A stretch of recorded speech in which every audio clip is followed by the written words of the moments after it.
Акыркы суткада Кыргызстанда 23 бейтап ооруканадан айыгып чыкты. Алардын көпчүлүгү Бишкек шаарындагылар. Бир сутка ичинде 23 бейтап ооруканадан айыгып чыгарылды.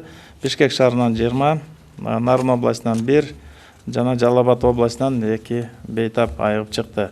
Ошентип, республика боюнча бүгүнгө чейин жалпы 1015 бейтабыбыз айыгып ооруканадан чыгарылды. Андан сырткары бүгүн түштөн кийин республикалык жугуштуу оорулар клиникалык ооруканасынан 14 бейтап сакайып үйлөрүнө жиберилди. Айыккандардын 7 өспүрүмдөр. Аларга жуккан вирус жеңил формада өткөн. На сегодняшний момент выписалась. Бүгүн биздин республикалык жугуштуу оорулар клиникалык ооруканасынан 14 бейтап айыкты. Алардын экинчи ирет тапшырган анализдери таза чыкты. Жаш балдардын оорусу жеңил формада өттү. Эми 14 күн үй көзөмөлүндө биз айткан санитардык эрежелердин баарын сакташы керек. Арасында оорунун симптомдору байкалбай сакайгандар дагы бар.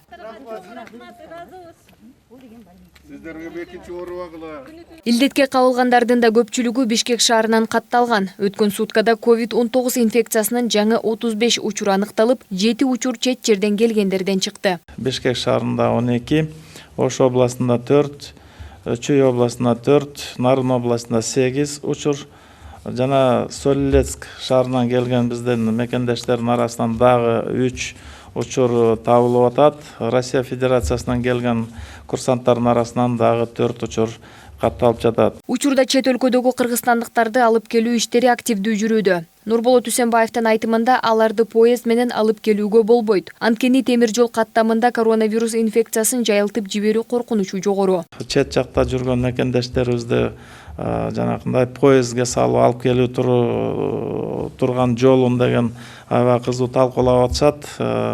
Ошо өкмөттүк эмес, бейөкмөт уюмдарда ошо кызыктар болгондор бар арасынан, бирок ушул жерде айта кетишим керек. Анткени поездге салганда бул өтө бийик тобокелчиликте болот. Анткени ал жерден тыгыз байланышта болуп, ушул жерде келгичеден жана поездден көптөгөн сан адам ошол жерден контакт болуп, ортодон жугузуп алуу жана тобокелчилик өтө бийик болот. Өлкөдө акырындык менен вируска байланыштуу киргизилген эрежелер жумшартылууда. 25 майдан тарта коомдук транспорт иштей баштаган. Саламаттык сакчылары айдоочуларды жана жүргүнчүлөрдү аралыкты сактап, бет кап кийип, санитардык эрежелерди кылдат сактоого чакырышат. Айта кетиш керек, шуну туура кабыл алып, биздин шаарлардын жашоочулары ошол аяр мамиле кылып атышат. Анткени толук жүрүп аткан транспорт байкалбайт. Бүгүнкү күнү маска кийип, ошол жерде жанакындай отургучтарга отуруп жүрүп аткандарды биз жүргүнчүлөрдү карап атабыз. Ушул эле таризде дагы эле кете берсек жакшы болчудай.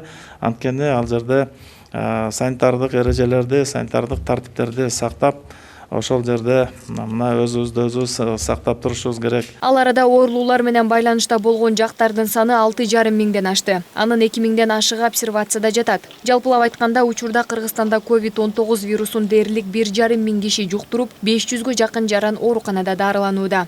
Айза Камчыбекова, Улук Азизбек уулу, Пирамида.